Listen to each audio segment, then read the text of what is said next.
से 76 साल पहले 30 जनवरी 1948 की बात है, जब नाथूराम गोडसे ने महात्मा गांधी को गोली मार दी। यह घटना बिरला हाउस में हुई, जो महात्मा गांधी का घर था। शाम के 5:15 बजे गांधी जी अपने कमरे से निकलकर प्रेयर ग्राउंड की तरफ बढ़ रहे थे। उन्हें अंदाजा नहीं था कि भीड़ में गोडसे रिवॉल्वर लेकर उनका इंतजार कर रहा था। रिवॉल्वर को छुपाकर रखने के कारण किसी को शक नहीं हुआ। गांधी जी जैसे ही प्रेयर ग्राउंड की सीढ़ियों पर चढ़े, गोडसे ने भीड़ से निकलकर गांधी जी को प्रणाम किया। गांधी जी की भतीजी मनु ने गोडसे को साइड हटने को कहा, लेकिन गोडसे ने अपने एक हाथ से मनु को धक्का दिया और दूसरे हाथ से गांधी जी पर 29 कैलिबर बेरेटा M1934 रिवॉल्वर से 3 गोलियां चला दी। देश में इस हत्या से सनसनी फैल गई और सभी के मन में एक ही सवाल था कि गोडसे ने गांधी जी को क्यों मारा, जबकि वह गांधी जी को अपना गुरु मानता था। वीडियो में 3D एनिमेशन की मदद से विस्तार से बताया गया है कि गांधी जी की हत्या कैसे और क्यों हुई। नाथूराम गोडसे को स्कूल में मन नहीं लगता था, इसलिए उसने स्कूल ड्रॉप कर दिया और बढ़ई और फल विक्रेता का काम किया। गोडसे को हिंदू धार्मिक साहित्य, इतिहास और राजनीति पढ़ने का शौक था। वह गांधी जी की राइटिंग्स को भी काफी ध्यान से पढ़ता था। 1930 में सिविल डिसोबीडियंस मूवमेंट में भाग लिया और 1932 में RSS और हिंदू महासभा में शामिल हुआ, जहां वह वीर सावरकर के संपर्क में आया। 1975 में प्रकाशित एक किताब फ्रीडम एट मिडनाइट के अनुसार गोडसे और सावरकर होमोसेक्सुअल थे, लेकिन इस किताब पर गोपाल गोडसे ने डिफेमेशन केस किया और होमोसेक्सुअलिटी वाले हिस्से को हटवा दिया। वीर सावरकर की संगत का सबसे बड़ा असर गोडसे पर यह हुआ कि उसकी विचारधारा पेसिफिस्ट से मिलिटेंट की तरफ बढ़ गई।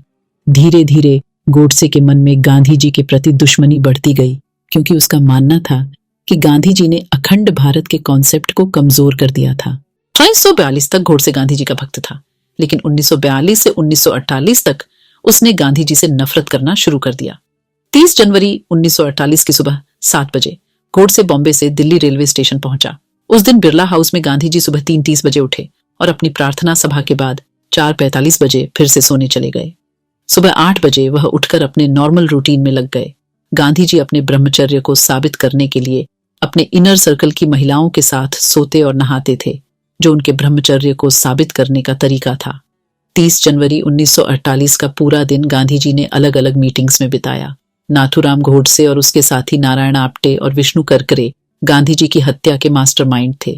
तीनों हिंदू महासभा के माध्यम से एक दूसरे के संपर्क में आए थे।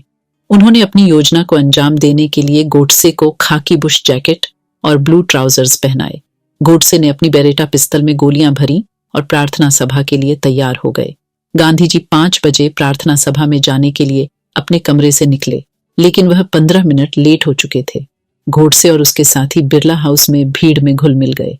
गोडसे ने भीड़ के बीच रिवॉल्वर छुपाई और गांधी जी का इंतजार किया। शाम 5:15 बजे गांधी जी अपनी पोतियों मनु और आभा के कंधों पर हाथ रखकर प्रार्थना सभा की तरफ बढ़े। गोडसे ने भीड़ को चीरते हुए गांधी जी के सामने आकर उन्हें प्रणाम किया और नमस्ते कहा। मनु ने गोडसे को साइड हटने को कहा, लेकिन गोडसे ने मनु को धक्का दिया और गांधी जी पर 3 गोलियां दाग दी। गोलियों के लगते ही गांधी जी ने अपने हाथों को उठाया और हे राम कहते हुए जमीन पर गिर पड़े। गोडसे ने भागने की कोशिश नहीं की और पुलिस ने उसे गिरफ्तार कर लिया। गांधी जी को बिरला हाउस ले जाया गया, लेकिन वहां कोई डॉक्टर मौजूद नहीं था। 5:40 बजे मनु ने कहा, बापू अब नहीं रहे। नाथूराम गोडसे ने अपनी किताब मैंने गांधी को क्यों मारा में गांधी जी को मारने के कारण बताए हैं।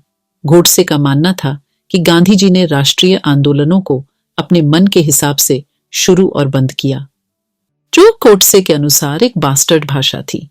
गोडसे गांधी जी को मुसलमानों को खुश करने की नीति के लिए दोषी मानता था और उसने उन्हें देश की अखंडता को कमजोर करने का आरोप लगाया।